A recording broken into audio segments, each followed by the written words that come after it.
This is HRW99P046. It says a 5.5 kilogram mess kit sliding on a frictionless surface. So here we go. This is what it was. I got 5.5 kilograms. It was sliding.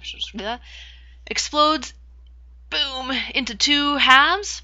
One is 4.5 meters per second due north, and the other 5.5 meters per second at an angle of 30 degrees north of west.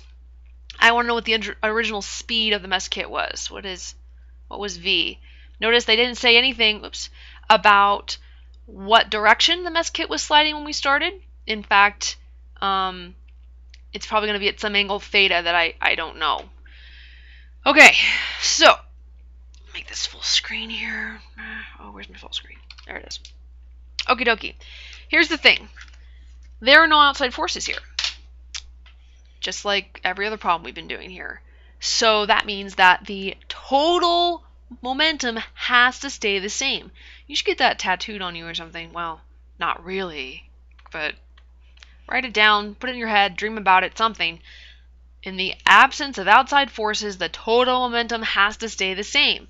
So when this started in the x direction, the momentum I had was mass times velocity times the cosine of the angle it was at. I don't know what that is, but that's what it is.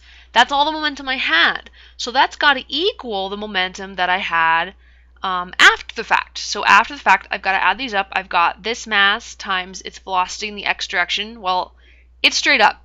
So there is no velocity in the x direction. I'm going to ignore it. But I do have this. This one is doing something in x, not all of it, but something. So I do its mass,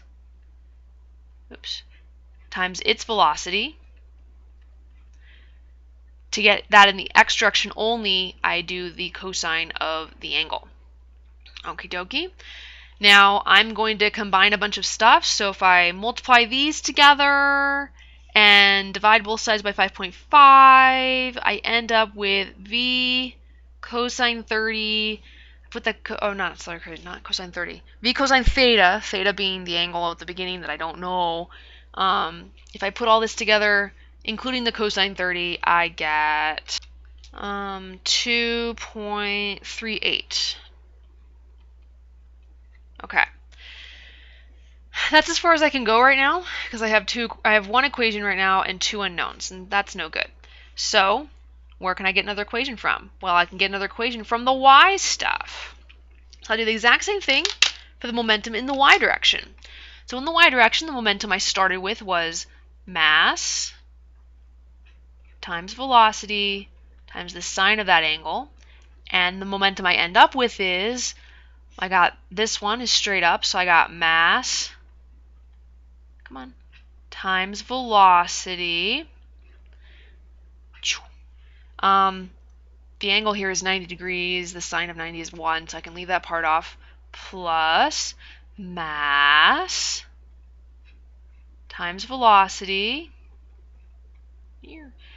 To make that into just the y, I do the sine of 30. Okie dokie.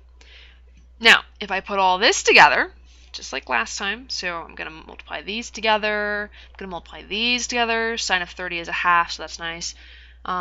Divide everything by 5.5, I end up with V sine theta equals 3.625. Now I have two equations and two unknowns, V and theta. So it's just a matter of solving one of these for either V or theta to plug it into the other one. Now, our ultimate goal is to get V. So you'd think, hey, let's solve for theta and then solve this for theta and plug that in over here. But I tried that, and that is really, really annoying math. So we're going to go the other way, which means we're actually going to find theta first. It's kind of annoying, but in the long run, it's a lot easier. So I'm going to solve this for V. Solve this for V first. Which means V equals 2.38 over cosine theta. Then I'm going to take that and plug that in for V right there. So I get 2.38 over cosine theta times the sine of theta equals 3.625. Okay, now nice thing here, sine over cosine is a tangent. So what I really have here is 2.38 tangent theta equals 3.625. So I'm going to go ahead and divide both sides by 2.38, which leaves me with tangent theta on this side, and on this side I have 3.625 over 2.38, which is, since I didn't put the calculator, that's 1.52 blah blah blah, goes on for a while. I'm going to leave that in my calculator because of what I'm about to do with it. To get theta, you take the inverse tangent on both sides, which leave you with theta equals the inverse tangent of 1.52 whatever. So this, whatever this was, is still in my calculator. I'm just going to go hit the inverse tangent button on my calculator and stick the answer from my last calculation in there, and what I get is that the theta, the angle, was 56.7 degrees. So actually my picture should be more like up that way. Okay. Well, now that I have theta, it becomes pretty easy because I already have this solved for v over here. V is 2.38 now over the cosine of 56.7 degrees.